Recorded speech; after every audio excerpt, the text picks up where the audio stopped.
Hi everyone. Today we're going to talk about this paper called Max Skeleton-Based Action Recognition Models, Smaller, Faster, and Better. It was published in 2019. Before we get started, here is the statement. This presentation only cover part of the paper. If you find it useful, please refer to the original paper for details. Thanks. This paper proposed a lightweight skeleton-based action recognition.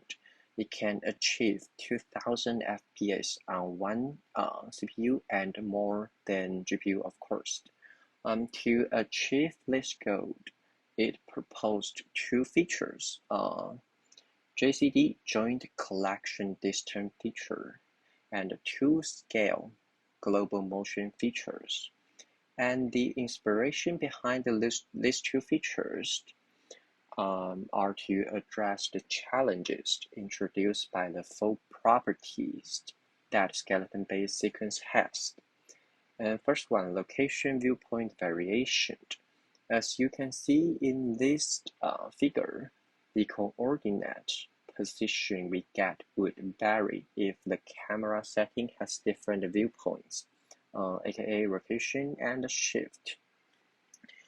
Second, motion scale variation means that for the same action, take a jump, for example, we can see this figure that since the speed of motion is different, we would get very different skeleton sequence as input resource.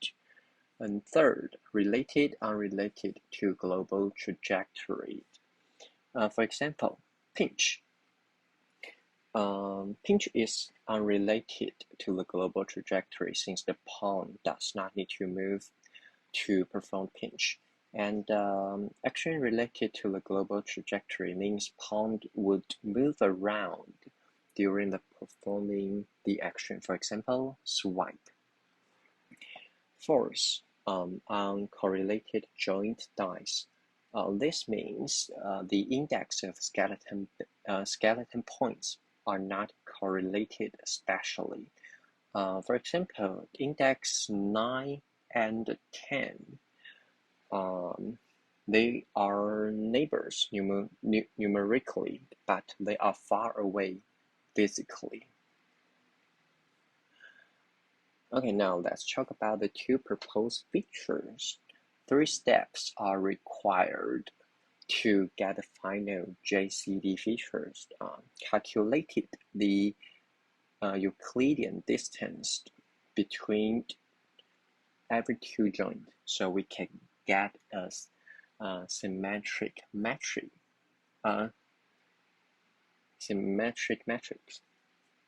And to reduce redundancy, so we only take the lower triangular metric without the diagonal part.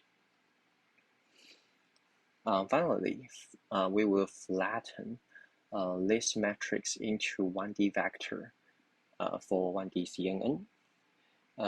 Given the example, if we adopt 22 skeleton points to do action recognition, then the final JCD dimension would be 231. And the network input dimension need to multiply the total frame number, and the default is 32. For two scale motion featured is to calculate temporal difference of Cartesian coordinate. In this formula, K stands for the frame index. So here is the final dimension you can see. As you can see, these two features are very straightforward. But according to the experiment, this method performed very well on two public datasets. The first dataset is SHREC, SHREC, and the second is JHMDB. according to the paper. And based on the Shrek result, we can see that if we only use the JCD features, if we only use the JCD feature without the motion global feature, it would get a very bad accuracy, only 55-41.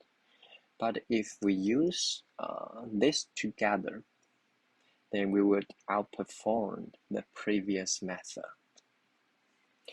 And I also put the network architecture on the top in case you are wondering how the feature flowed. Okay, thank you guys for listening to this presentation. Let's see you in the next video.